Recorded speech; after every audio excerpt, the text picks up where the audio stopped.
Hi guys, today I will show you how to use Edit Multiple. Okay, first I'll select this. Oh no, wait. So first you will click this Edit Multiple, and then you will see dotted line here.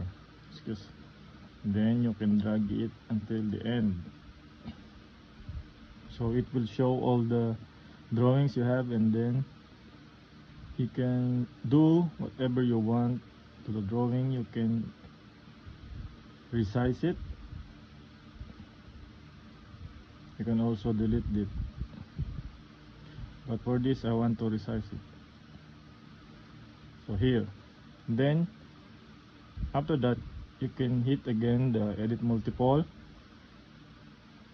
and voila, it reduces all the drawing just by clicking once.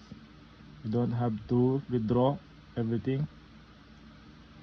Okay, let's try again. Edit Multiple, drag at the very end. Then if you want to resize it again, just hit Edit Multiple, and back to normal. That's all. Thank you guys.